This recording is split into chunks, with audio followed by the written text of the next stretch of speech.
Department of Theology and Religious Studies, which I happen to be close with, for co-sponsoring with us on this exciting event.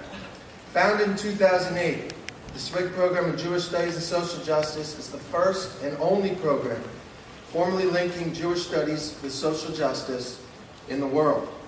In addition to offering numerous courses related to this interdisciplinary field, courses such as Social Justice, Activism, and Jews, the Jewish American Experience through graphic novels, Forgiving the Unforgivable, that was a shout out to you guys, Jews, Judaisms, and Jewish Identities, as well as 3 new courses being launched this fall: Refugees and Justice, Funny Jews, and Queering Religion. Our program offers a minor in JSSJ, the only minor of its kind. We also offer a number of annual events. Each fall semester we have a speaker series related to Jewish identities, highlighting the rich diversity of Jews in terms of ethnicity, gender, national sensibilities, sex.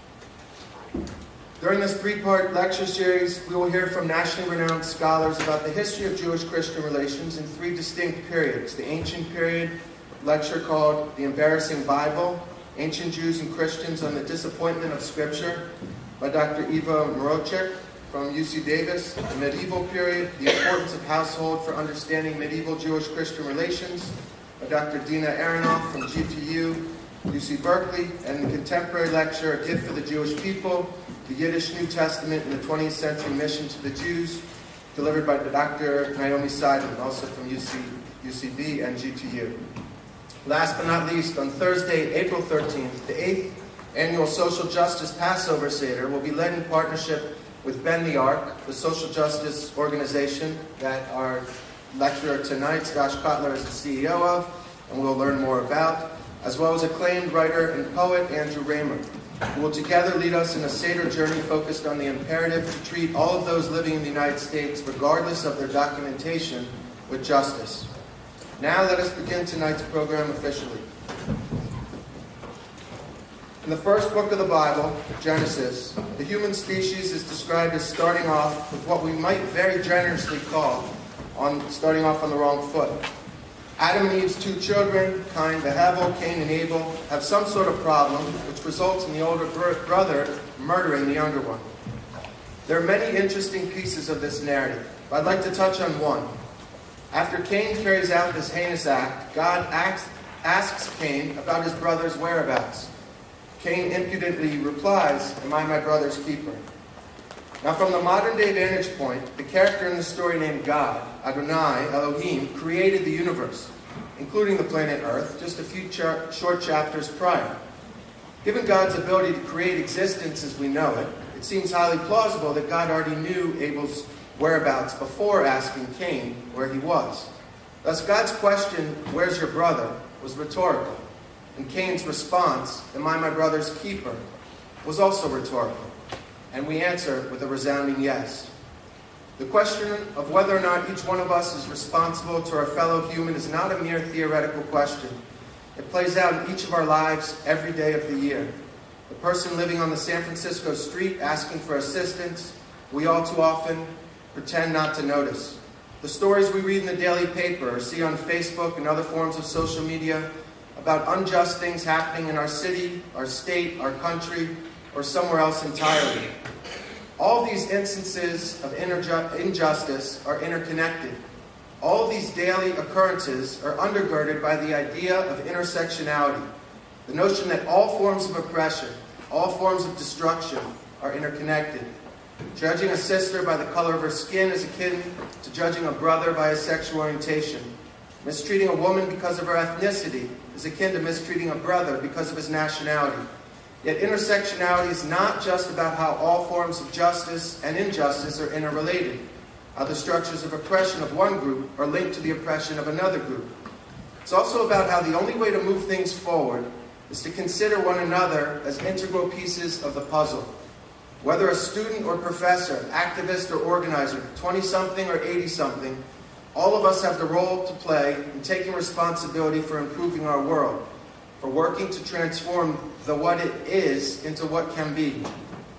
An unrepentant modern-day prophet, Bella Abzug, said the following: Women's struggle for equality worldwide is about more than equality between men and women.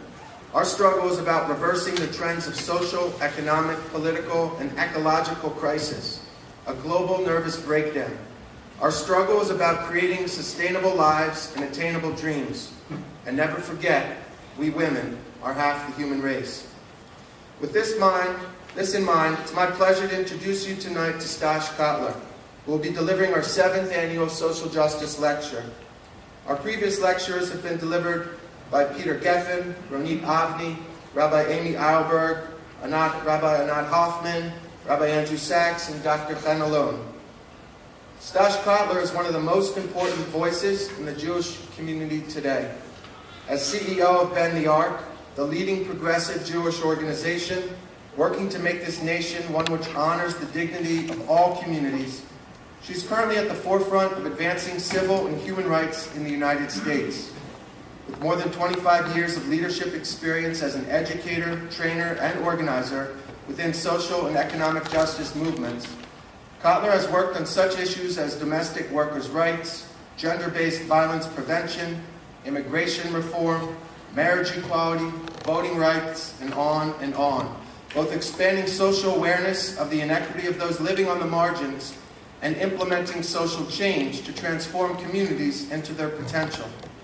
It's my pleasure to introduce you to Stosh Cotler, and at the request of Rabbi Sidney Mintz, an important member of the Board of Directors of Bend the Ark, let me also introduce you to the shoes of the new revolution. Stosh.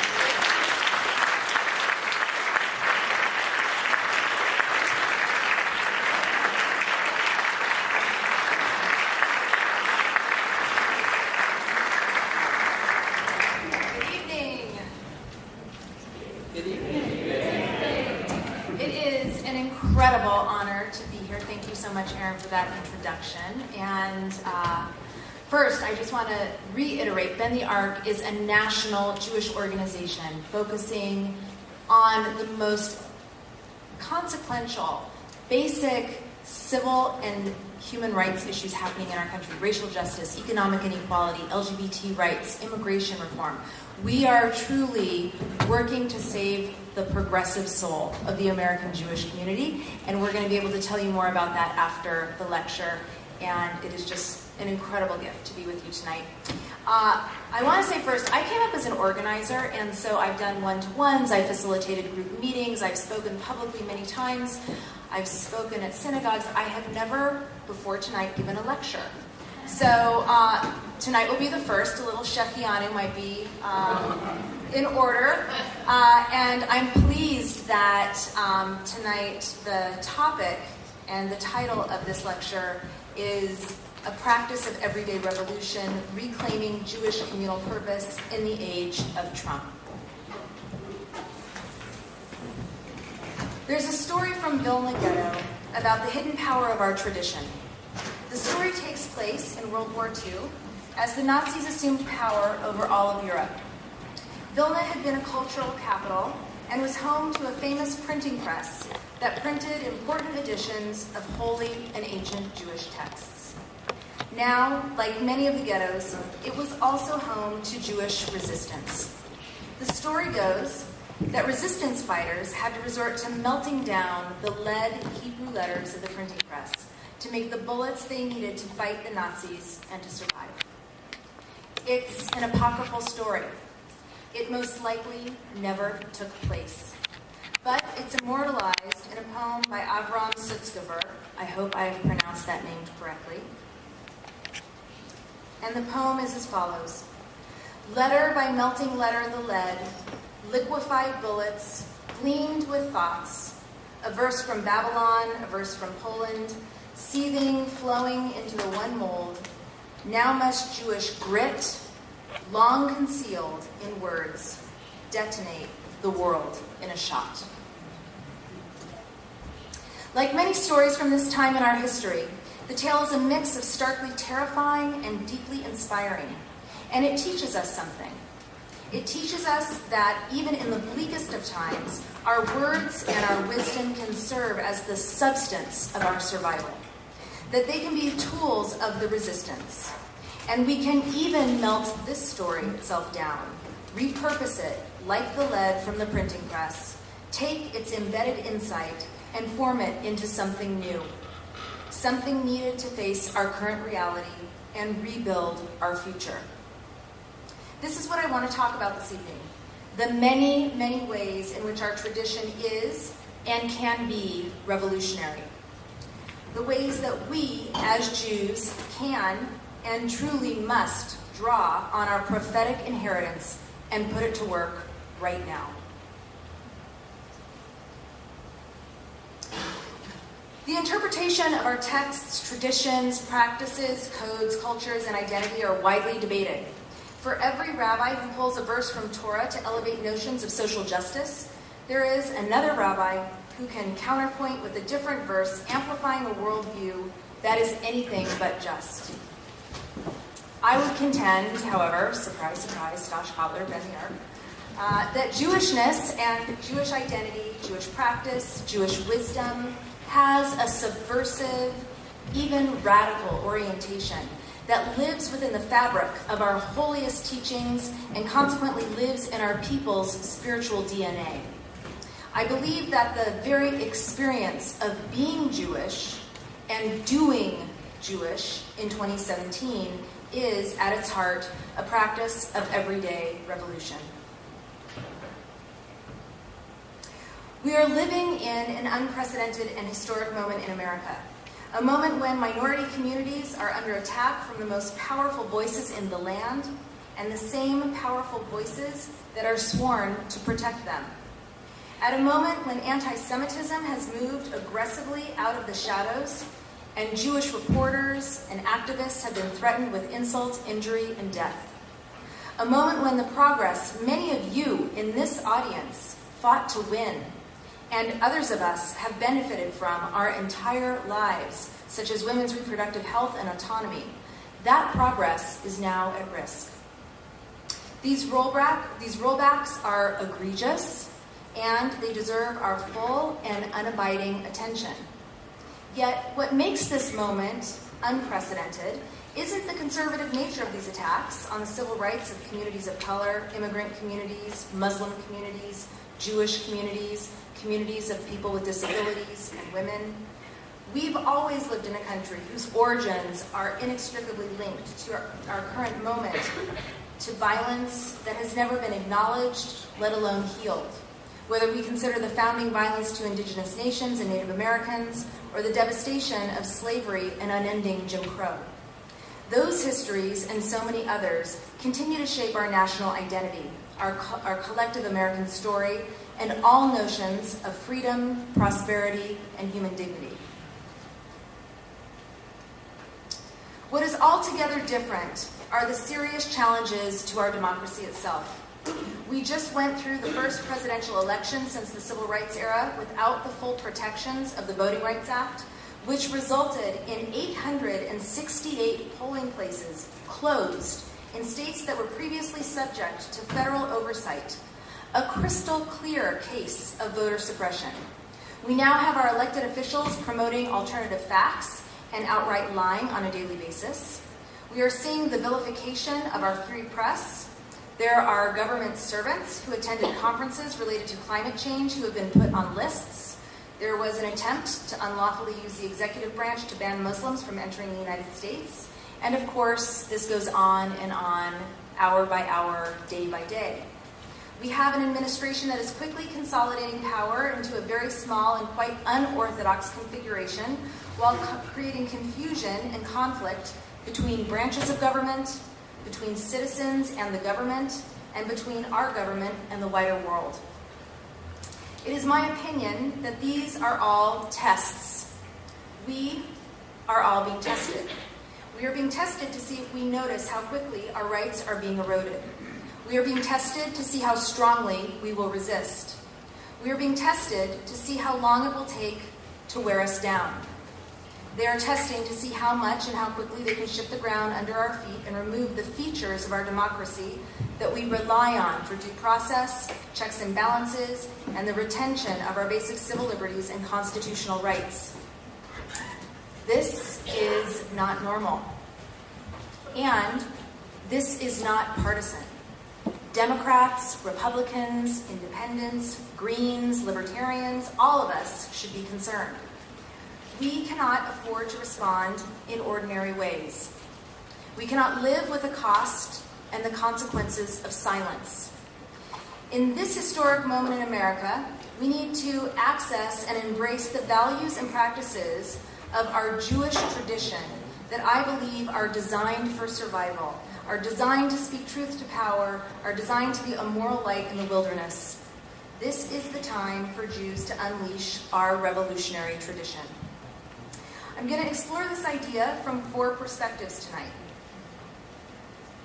First, let's look at where these concepts are embedded in our tradition and what we can learn by excavating them. Then, let's consider how well our community is doing at embodying these values, or perhaps how not well we're doing. Third, I want to dig in more deeply on why this idea of countercultural Judaism is so badly needed right now and what's truly at stake. And last, I want to discuss what this could look like by looking at 10 ways our community and institutions can put our prophetic values to work in this critical time. So let's start with our tradition. This evening, I'd like us to explore the possibility that many authentic expressions of our tradition are inherently countercultural and therefore relatively radical, and in ways we don't often consider, and also in ways that will help us overcome the dangers of our political reality today. Let's take 3 examples. I'll start with Shabbat. Shabbat is the weekly practice of sanctifying time and creating the conditions that allow us to experience a taste of heaven, as they say. When observed regularly, and of course there are many, many ways to observe Shabbat, Shabbat can bring about a shift in everyday consciousness. It can be a powerful sustainability practice for individuals and for the community. And Shabbat helps us balance the dual needs of work and rest.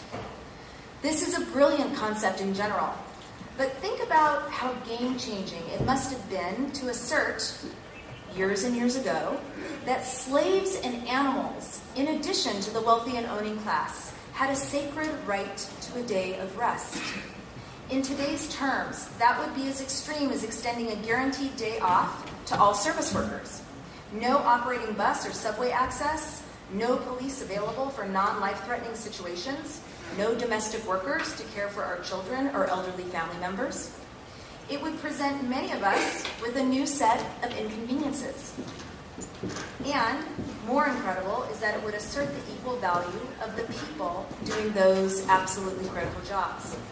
While I personally have often thought about Shabbat as a restorative practice, it is also a great equalizing practice, and that is a radical idea. I'll use the Talmud as my second example of revolutionary Judaism. The Talmud, a central text of rabbinic Judaism, is written such that multiple arguments or points of view are given alongside one another and codified together on the same exact page. What does this show us and tell us? It implores us actually to recognize the value and the necessity of the minority opinion.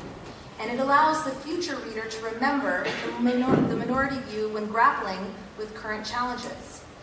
If we were to extend this philosophy to social norms, we can imagine then a society that values inclusivity and diversity of opinion at every single level. Picture our communal institutions, our private enterprises, and our government embodying the true diversity of the American population. And that, too, is an absolutely radical idea. And third, for my example, I'd like to talk about the biblical concept of Shemitah, which literally is a word that means release and is the extension of the concept of the Sabbath into the broader economy. Every 7 years, a range of agricultural and economic correctives are made in order to recalibrate society. Debts are forgiven, land ownership is relinquished, and society experiences a collective reset. What is the effect of that communal recalibration? Well, it inoculates against runaway inequality and makes an agricultural society more sustainable. Today, in our modern economy, Americans are drowning in debt. Poor people and middle-class people are living in cycles of debt dependence and paying exorbitant interest rates to get basic needs met, whether those include putting food on the table, visiting a doctor, or getting a college education, which we know is the single most significant indicator of entering into the middle class. Think about those who resort to taking payday or car title loans, often at triple-digit interest rates, or your children, or some of us, who carry student loan debt that will follow you, us, me, for decades. Shemitah would literally change the course of our lives. And I haven't even begun to talk about what it could look like for private property redistribution, which would truly be altogether game-changing. So I think it's fascinating and it's notable that I haven't even mentioned the ancient prophets. And while I do truly feel passionately moved by the agitations of Isaiah and Miriam and Amos and Jeremiah, it's interesting to note that no one need to seek out the prophets themselves to find the prophetic wisdom embedded in the mainstream, the actual mainstream of our tradition. Similarly, I haven't begun to talk about the more recent prophetic leaders who we as American Jews often call on for their moral clarity in the face of the biggest injustices of our modern world. I'm talking about the words and actions of Rabbi Abraham Joshua Heschel, Rabbi Joachim Prince, and other rabbis of the civil rights era. And I'm talking about the innovative labor leaders like Rose Schneiderman, Betty Friedan, and the groundbreaking Bella Abzug, women who should be celebrated in American Jewish culture, but are sadly often forgotten. Our tradition is just so very rich, and we have inherited such a precious gift. So there's so much more we could actually dig into and discuss. But now I want to turn to the next question, which is, how are we doing at being spiritual revolutionaries and prophetic rabble-rousers? And this slide says, how well is our community embodying these values? Are we, as a community, actually embodying this subversive tradition we've inherited? Do our institutions and Jewish organizations provide a new generation of American Jews with an empathetic, morally courageous community that lives out the radical teachings of our tradition in service to transforming this very shattered world? I would argue that our communal institutions are not succeeding in transmitting the most compelling and often the most agitational teachings of our ancestors. Our community is not providing enough opportunities for Jews to experience this underdog wisdom and worldview.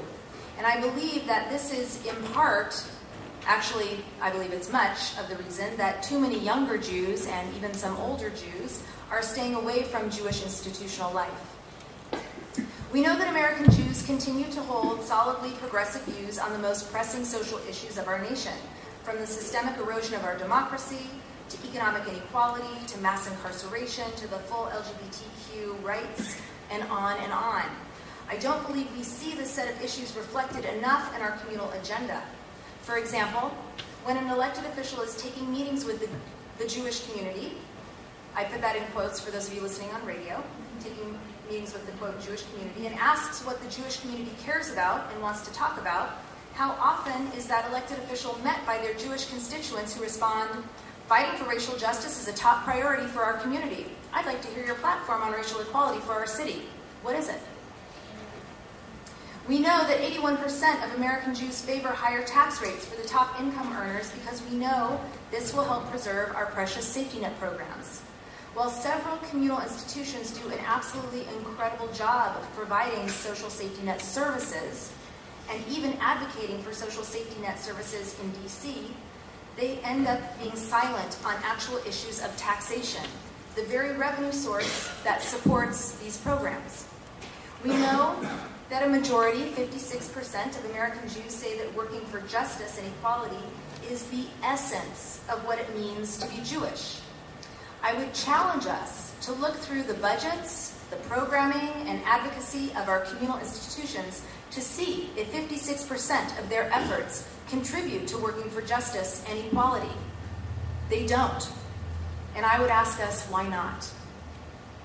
We know that a majority of American Jews, individual Jews, 76% of us who voted, voted against President Trump in the 2016 election because we heard in his rhetoric echoes of the most painful chapters of the Jewish experience. Some Jewish organizations, Bend the Arc, Jewish Action included, responded with everything we had. The Anti-Defamation League made powerful and brave statements to call out anti-Semitism and anti-Muslim bigotry. Yet at key moments, when foundational American principles of religious liberty and non-discrimination were under attack, many of our largest communal institutions and our umbrella organizations were mostly silent, just when their voices and power were needed most. That contributes to a very dangerous public narrative in our country about what Jews care about and how we leverage what political power we have. I want to emphasize that I said many institutions, not all, and I want to specifically recognize the commitment of the local JCRC of San Francisco, the Peninsula, Marin, Sonoma, Alameda, and Contra Costa counties to speaking out against the rhetoric and the bigotry and racial injustice underlying our nation's politics and policy. So, Yasher Koach, amen, way to go, thank you so much, and let's keep going. But my overall point stands, which is, as a larger community, our institutions, the institutions that claim to speak for all of us in this room, have backed away from our authentic and radical roots. And I hope we, have to ask ourselves why. As large majorities of the American Jewish population have grown more affluent, more integrated in the American power structure, taking up formal positions of leadership in finance, culture, business, and government, have our Jewish institutions become out of sync with individual American Jews in an effort to preserve this relatively newfound power, even if it doesn't represent the views and the values of the majority of Jews, including many of those individual Jews who hold those positions of power? Again, we know from the data I just shared, individual Jews have remained a staunchly liberal constituency. It's the organizations that claim to represent us that have gone silent or moved vocally and publicly to the political right. Is this act of being an agitator or a prophet or a rabble-rouser, is that only possible for people who are structurally disempowered? Does success and prosperity automatically defame the underdog? Or are we as a people as brave and as willing to fight injustice as we ever were? And it's time we demand that our Jewish communal institutions reflect the worldview and the will of our community. We are facing a crisis, not just in our nation's politics, but within our own community. We are facing what I consider to be a crisis of Jewish communal purpose. I say communal purpose because despite how well organized our community is, despite the influence we are able to wield, institutionally, we have lost our way. In the dangerous days ahead, the distance between the views of a majority of American Jews and the communal institutions that claim to represent us only threatens to grow larger. If we're not leveraging our collective resources for good, and let's be clear that the resources that are often bound up in those Jewish institutions, who are we? What do we stand for? What has our history taught us? And why be Jewish in America today? And here I want to transition to my third point, which is why this is the time for Jews to unleash our underdog tradition. As I alluded to earlier, we are contending with a tsunami of conservatism coupled with an impending slide towards authoritarianism. We are also living in a moment when our country is grappling with some existential questions of national identity and power. Who is an American? Whose America is this? Whose life matters? And whose lives matter much, much less? These national challenges and questions of our national identity require a response from our community. They require a response from our community. This is a moment to sound the alarm and take action with everything we've got, as individuals and as a community represented by public Jewish institutions. To be Jewish in America today is to be living in a moment that calls out for a practice of everyday revolution, plain and simple. To be Jewish in America today means embracing an authentic Jewish identity that prompts us, in fact, demands us to resist demagoguery and tyranny. To be Jewish in America today, we must fortify ourselves for the long haul through word and deed that reflects our tradition's deepest ideals and paints an irresistibly beautiful picture of the future we are working towards. These are some of the pictures of the future I want to be part of. When Jews are back acting on the front lines within multiracial, multi-faith, multi-class coalitions, making real, tangible changes that improve the everyday lives of people living in this country. When we create sacred community that feeds our souls and helps us live into our greatest aspirations as ethical people, building a more ethical world. When we understand ourselves to be a multiracial and multi-ethnic community and support the lead and what it has stood for, and whose stories of survival and resilience are absolutely necessary in these times. This is what it means to be Jewish in America today. We Jews have been at the forefront of every significant social justice struggle in the United States for the last few centuries, from labor organizing to suffrage to civil rights to women's rights. Why back down now? A generation from tonight, when our grandchildren ask us what happened in this chapter of history, when they ask us how Jews responded, we must be able to say we used every tool, every avenue, every ounce of Jewish communal resources to resist these unacceptable times. We will not silently inherit this nightmare. We will fight for justice because that is what it means to be Jewish in America today.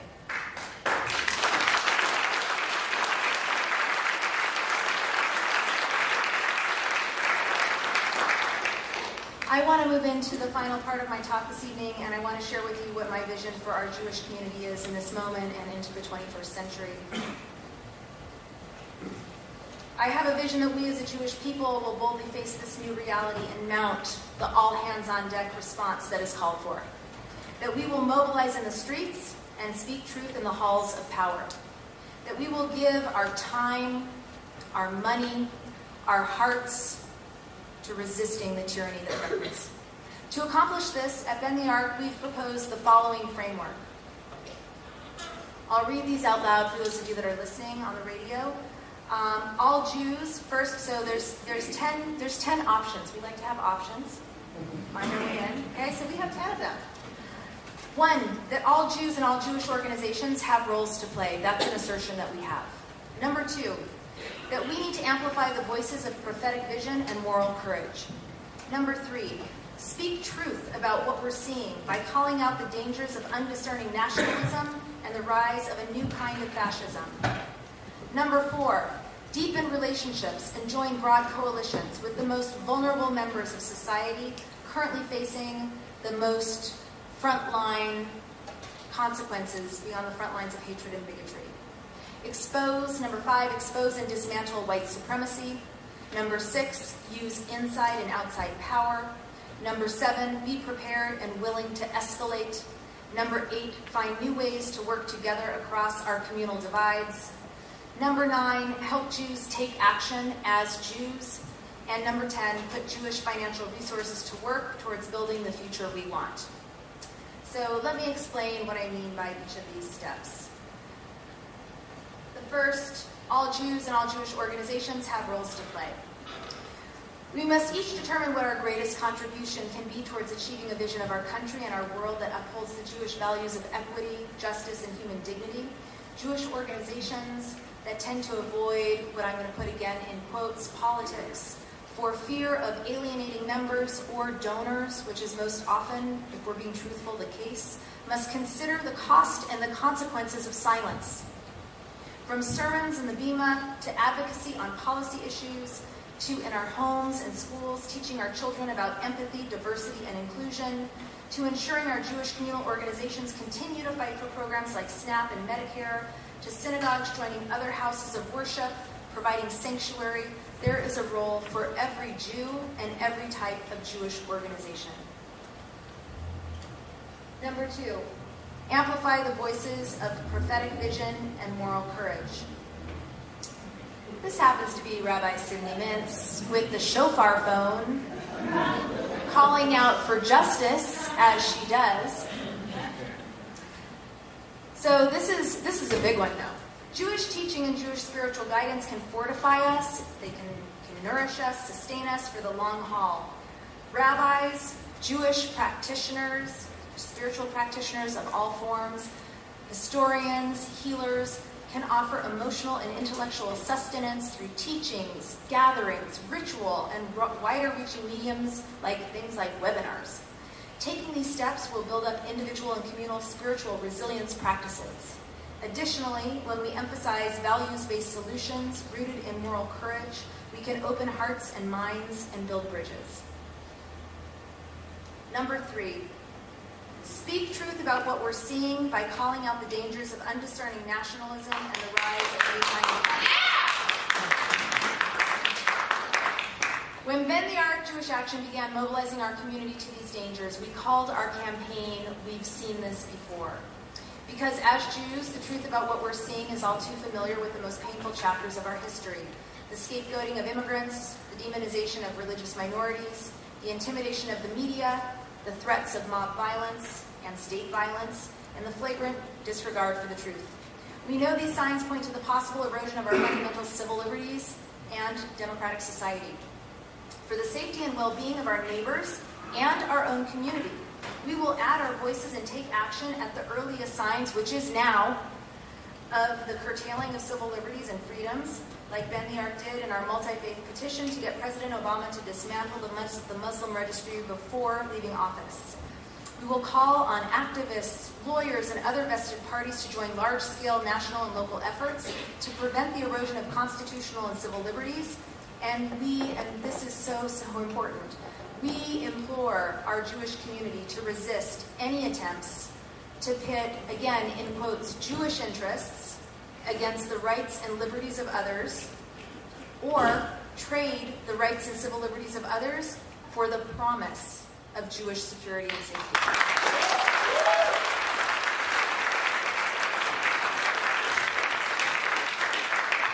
Fourth, deepen relationships and join broad coalitions with the most vulnerable members of society currently on the front lines of hatred and bigotry.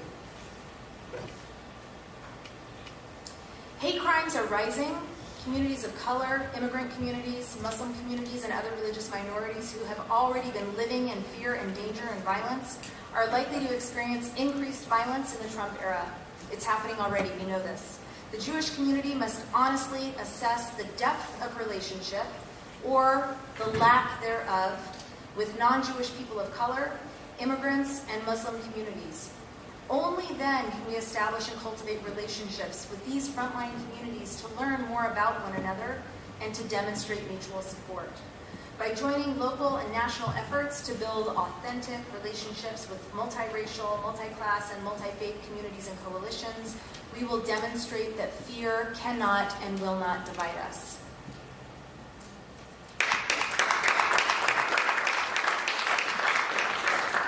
Number 5, expose and dismantle white supremacy. White supremacy is the superstructure that upholds. I know, it's like if it were like we had a grogger. That is, by the way, I am going to trademark that, a Bend the Arc grogger, to be on the streets. I don't know if it's happening, I'm just saying that, but let's just say it's going to happen. Okay? White supremacy is the superstructure that upholds and reinforces the other systems of institutional and interpersonal oppression, such as racism, anti-Muslim bigotry, sexism, homophobia, and anti-Semitism, among others. Building a shared understanding around this framework is crucial because it allows more and more of us to perceive the systems of oppression around us that are invisible to some, but profoundly visible to others. In this moment, when many Jews feel a visceral and profound fear, We must not retreat into our parochial enclaves and hope that Jewish figures like Jared Kushner and Ivanka Trump's proximity to power will prevent acts of anti-Semitism by actors inside the administration and its supporters. Instead, we must understand how white Jews have inadvertently benefited from white supremacy, how participation in white supremacy is actually dangerous for everyone, including all Jews, and how we must renew our commitment to dismantling white supremacy, both inside and outside the Jewish community. Number 6 is using inside and outside power. In partnership with our non-Jewish progressive allies, we should encourage artists, musicians, writers to create culture that provides a compelling message of what we want, of what an equitable and inclusive democracy looks like, really what it feels like, what it tastes like, what it smells like. Make it so visceral that we want it so bad that we're going to do everything to get it. Jewish organizations and leaders who have access to decision makers in the private sector, at the municipal, state, and federal levels, and to progressive organizations and grassroots activists must apply pressure on all of these domains. Strategic campaigns that mobilize the grassroots and push moderate Republicans to peel off from their colleagues that unconditionally support growing authoritarianism should be utilized whenever possible. Number 7, be prepared and willing to escalate. Many Jews have experienced relative safety from anti-Semitism for decades. Now, however, Jews are once again experiencing fear, with Jews of intersectional identities facing particularly increased danger due to racism, homophobia, transphobia, and/or other compounded issues of oppression. By taking steps to educate people now and sharing the costs of mass trainings and skills building, we can prepare our community for acts of civil disobedience and public resistance. And I would say those of us, myself included, who have enough resource, feel safe enough, pass enough, are not going to be fired, should put ourselves on the line first.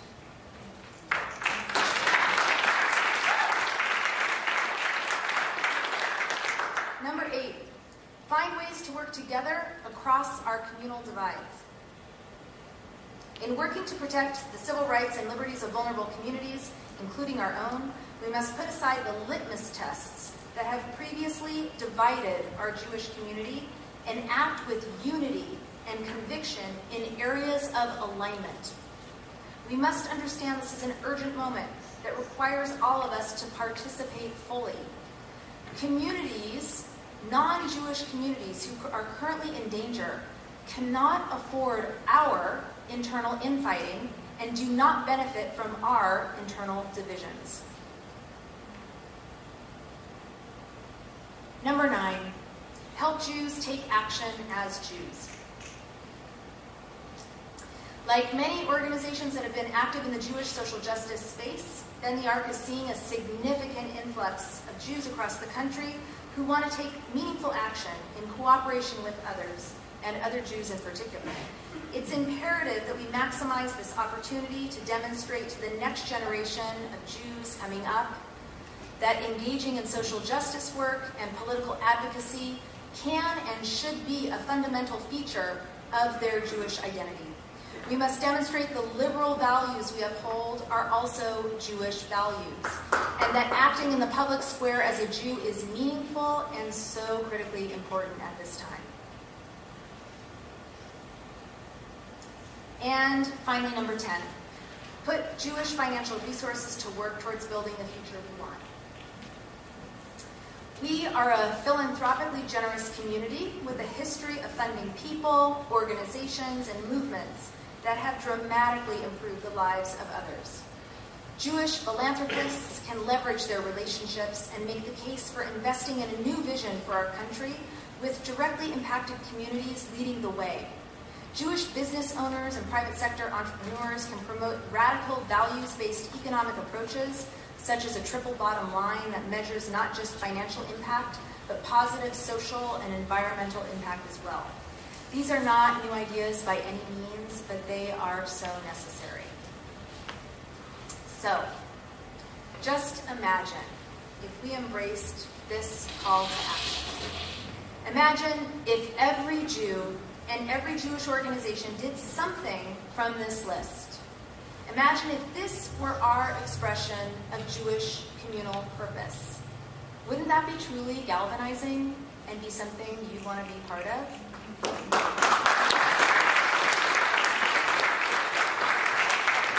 I have the incredible privilege of leading a set of organizations, Bend the Arc, a Jewish Partnership for Justice, which is our 501c3 organization, and Bend the Arc Jewish Action, which is our 501c4 organization, our political organization, which also includes Bend the Arc Jewish Action PAC.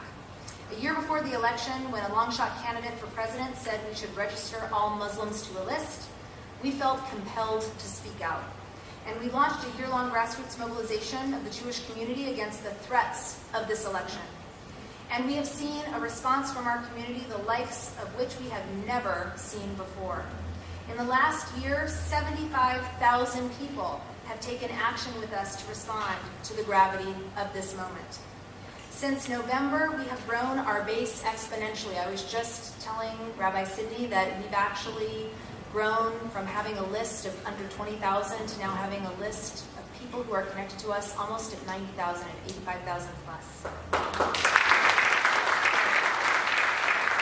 Just last week, we had a conference call where 500 people from around the country joined in to learn about and talk together about how they can take action in Kansas City, in Pittsburgh, and Atlanta, as well as the more obvious places like New York, Los Angeles, and here in the Bay Area. We are growing so rapidly and connecting with Jews across the country because the same righteousness and justice that has flowed through the veins of our ancestors, we now feel is flowing through ours.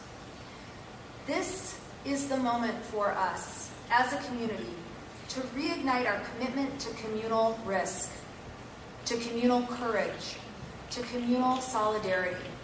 This is the response that this moment requires of us. This is the response that 21st century America needs from us.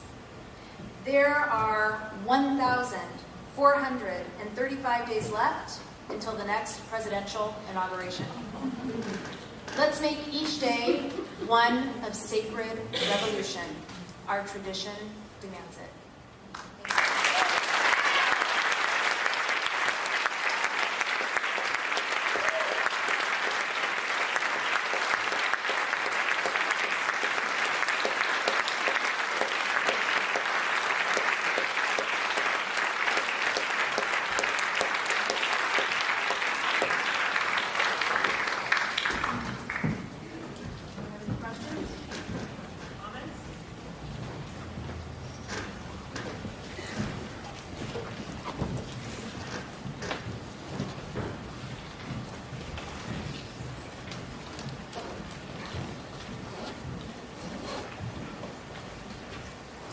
Thank you very, very much for those words. Really inspiring.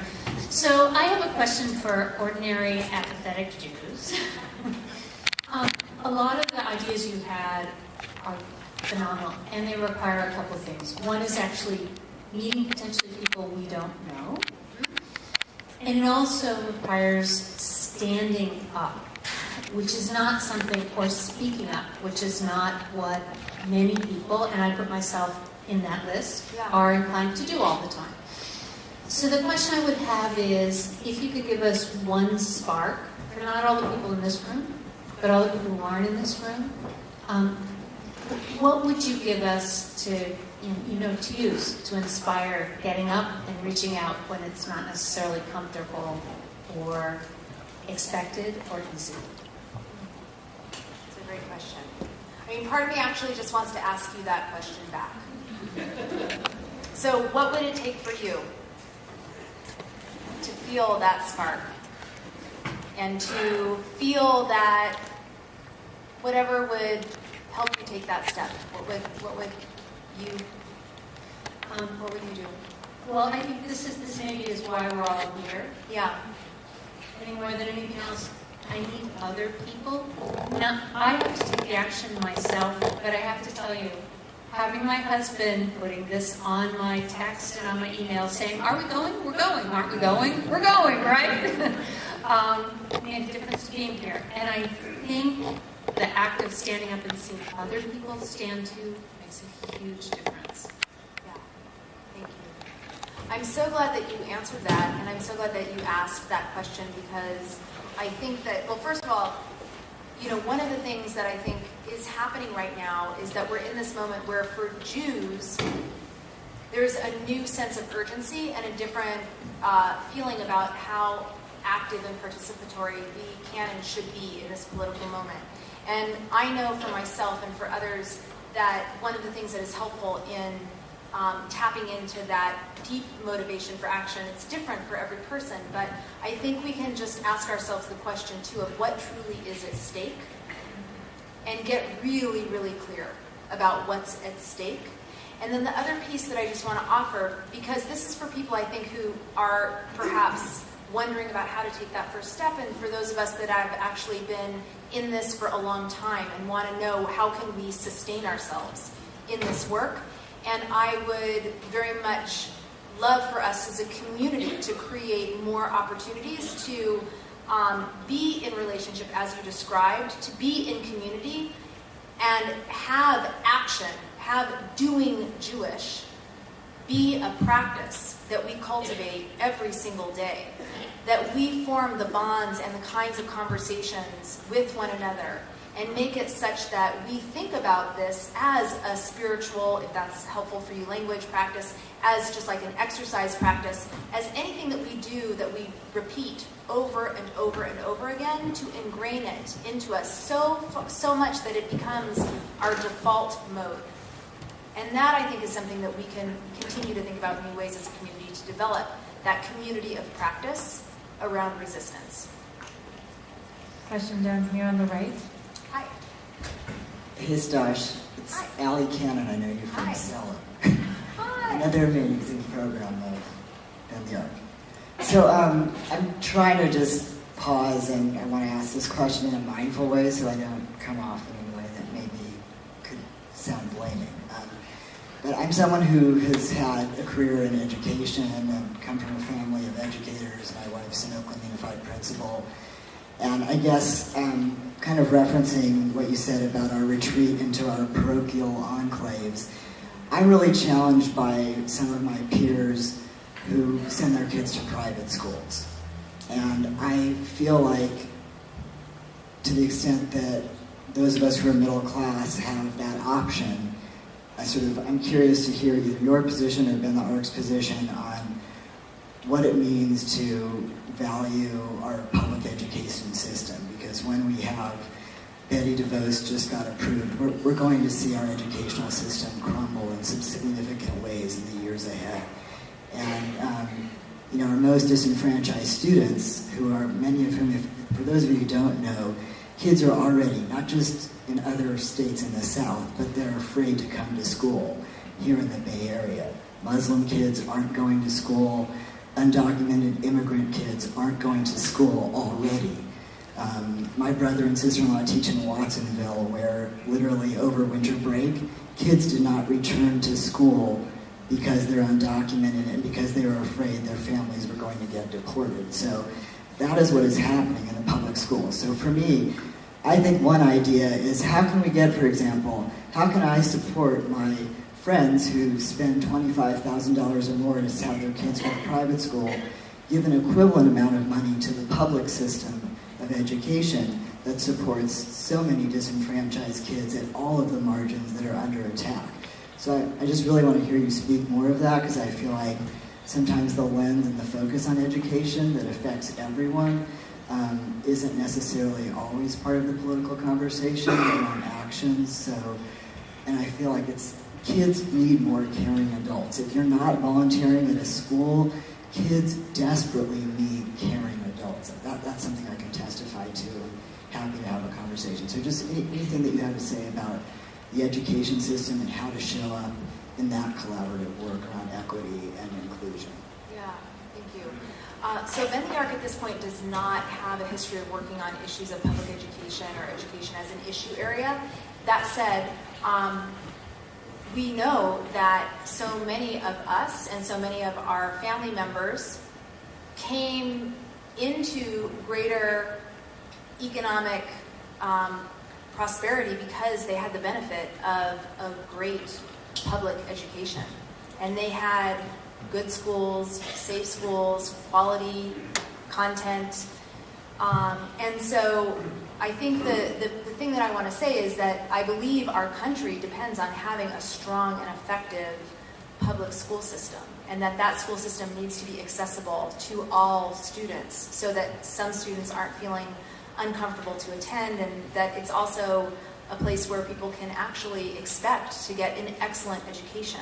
I thought your idea that you put out about talking with your friends who send their kids to private school and saying, hey, why don't you support, you're making this personal choice, which is absolutely a personal choice that they're entitled to make, and wouldn't it be so awesome, too, to see if you want to make a donation towards a public school so that a child who doesn't have the same access to a private education also gets a quality education.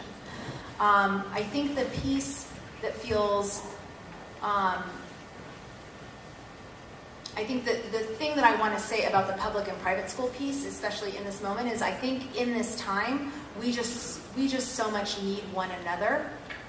We so need one another that the extent to which we do have real differences between us, like that difference that you just described, and I'm saying this to myself as well, so this is like medicine I need to be taking too, for me, is to just remember those are not the kinds of differences that I want to be distracted by right now. They are so important. Making sure that we have a quality public education system in our country is critical, so don't say I'm not saying that. But I know for myself that there are people in my life who make different choices than I do, and they're actually much closer to my own views of the future I want to see than a lot of other people. And having some of these differences that could prevent us from actually coming together in this moment is something that I think could be not the best use of our collective time. So I don't know if that was a satisfying answer to you. Those are my off-the-cuff responses. Happy to think about it more. Next question here in the middle. Hi, so I'm a student at USF, and I see that with a lot of young people especially, with the rise and like all this oppressive politics coming out into light, there seems to be a lot of split between meeting this antagonism with antagonism or meeting it with peaceful resistance, but how might you respond to those who argue that these antagonistic responses are more appropriate than these peaceful resistance you might suggest? Yeah. Well, it's so interesting just listening to the language that you used. I am a strong supporter of nonviolent civil disobedience when needed, and I consider that to be quite strong and quite peaceful. And when I see people taking part in acts of public resistance, nonviolent acts of public resistance, I think one of the things that we know is that people who are trying to preserve power and preserve, again, more conservative and in this case more authoritarian styles of power are always going to use language to describe that kind of resistance as being aggressive, as being violent, as being dangerous, as being counterproductive, etc. So my personal opinion is that the stakes right now in this moment are truly unprecedented for this country. I think that we have a myth that this country is a democracy and that it will be a democracy. And I think what we're seeing right now is that is changing so quickly. So to me, my feeling is we actually do need to mount a very strong, and I will use the word very aggressive, nonviolent, peaceful resistance that stops this momentum that is happening.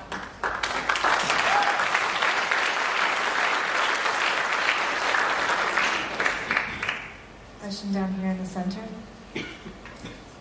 Hi, I just want to thank you so much for your remarks. I thought they were incredible. And I wanted to ask you to expand a bit on the piece you're talking about how we can both sort of create a role for every Jew and tap the resources of our institutional Jewish community, as well as form new alliances and new structures. And I just want to say, personally from my own context, I'm a millennial Jew.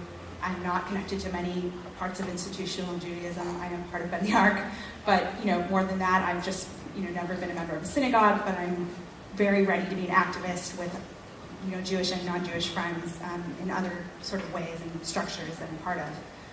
Contrast that with my mother, who is a very active member of her synagogue on the East Coast, and reached out very early to the clergy at her synagogue, asking them to organize a bus, volunteering her help to organize a social action contingent to the Women's March, and was shut down very quickly. It's a Shabbat, we're not sure, we're going to see what the RAC does, we'll see what the Reform Movement says, just that sort of cautious response that was really alienating to her. And she was sort of forced to then go outside and organize with her friends and find another way to participate. Yeah. So how do we, again, create a role for every kind of Jew, myself, my mom, everyone in between, and different than us, so that we're not alienating, our own community. We're encouraging other people to act in the ways they're comfortable with, but also pushing beyond the comfort zone. Because as you point out, if not now, when? It has to be right now. Yeah. I mean, I don't know that I have anything more to say. I think that you said it, really. I hope that the people who are either in positions of institutional Jewish leadership or know people who are able to hear what you just described as someone listening more deeply and embracing more fully the leadership and the vision of young people who are coming up and who actually have a very, very clear and beautiful idea of what they want this country to look like and what they want the Jewish community to be. So my greatest hope is that your description of yourself and that story just gets kind of told and told and told. And, my feeling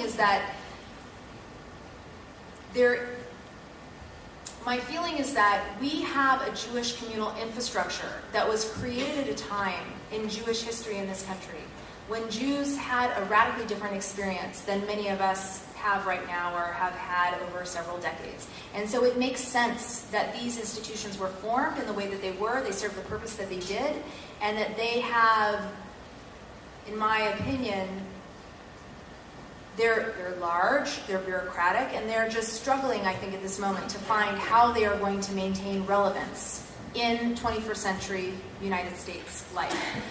My greatest hope is actually that they listen to young people and that they take the lead of young people and determine that those incredible resources that they have can actually be turned and used towards the things that you see as the future. And my hope is that there are organizations that are in the Jewish social justice space. There's now an entire Jewish social justice roundtable, which is relatively new. Just 10 years ago, we didn't have a field of Jewish social justice. It was only in the last 7 years that we have a Jewish social justice roundtable. We tried 2 other iterations in decades past. And not only were there not enough Jewish social justice organizations that existed, but the ones that existed were tiny and the people who were running them couldn't figure out how to get along. And so it failed twice. I mean, we know the story, right? Or I don't know if you know that story, but you know stories like it. And it's actually pretty tremendous that right now the Jewish Social Justice Roundtable has over 50 different organizations that are part of this network. So we are growing as a movement. This is the future of Judaism. The question is, are Jewish institutions going to transition with us? Or are we just going to continue to go forward? And I hope that they transition with us. Next question. On a slightly lighter note, your great idea about the grogger with Bannon, it's actually already been developed just recently, but it's called the Donald Noise Maker, and you can download it for free. Oh my God!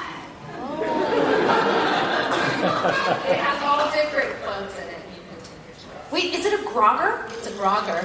Holy! Just in time for work. Wow! Awesome!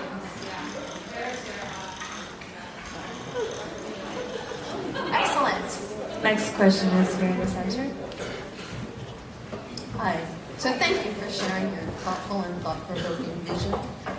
You mentioned several times large Jewish institutions that are not speaking for us. And I have to say, I'm lucky enough to be a member of a small Jewish progressive synagogue. but I have not been in mainstream Judaism very much. So I've been sitting here wondering if you're comfortable, if you could name those kind of large-stream Jewish institutions, because that feels like that should be an achievable goal that we're pushing on so many fronts right now. If we can't push our own institutions, it feels like that's something we should be able to do. Yeah. Maybe we could achieve it tonight. So I want to say that I'm going to say this with love, because I love the Jewish people and I love our community, and I want us to be part of making our world different. But the Jewish Federations of North America sent out a statement congratulating President Trump. That we have,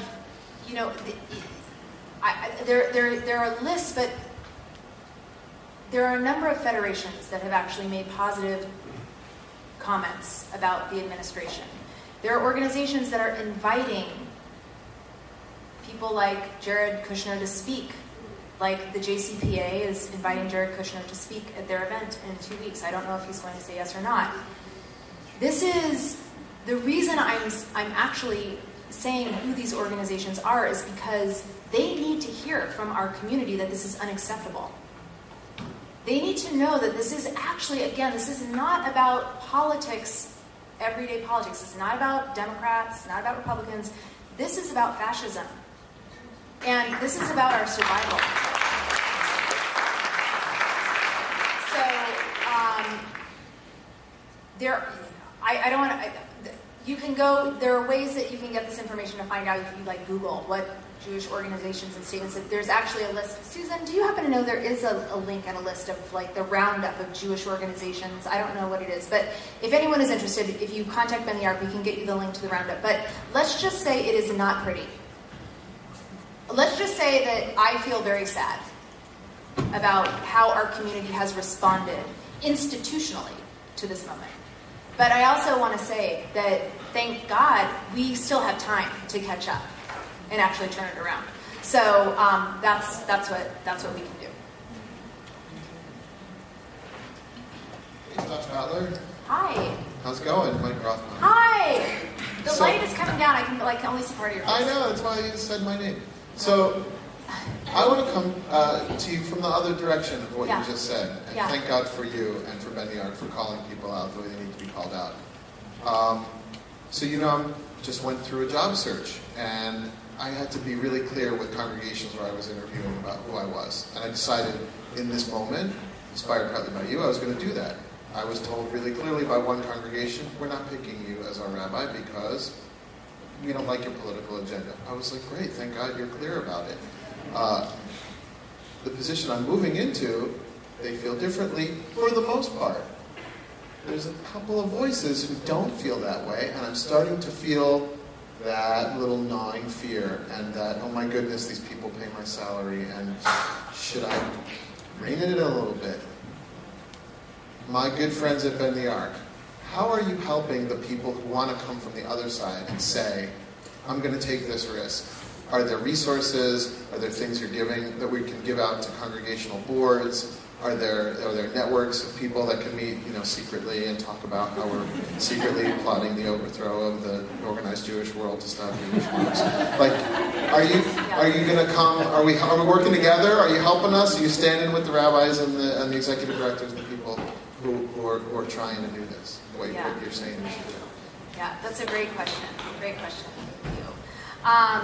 Well, we do actually have resources, and we are continuing to generate more and more resources because we have lots of people who want to get active and they want to have tools that they can use to be informed and to talk to their family members and their friends and their colleagues, etc. So yes, I would encourage everyone to visit Ben the Ark's website and to be getting on our list so that you hear about calls and all of that kind of work. And I also do very much want to say, and part of the reason why we created that 10 different ways that Jews and Jewish organizations could get involved is because I hope it was clear, even though the title of my talk is pretty, bold, like Revolutionary Judaism, but the fact of the matter is that not every single person either identifies or feels comfortable either with that language or that point of view, and there are still many things that we can each be doing in our organizations that can be doing that are still part of solving this very, very dire problem, even if we have different styles of doing it.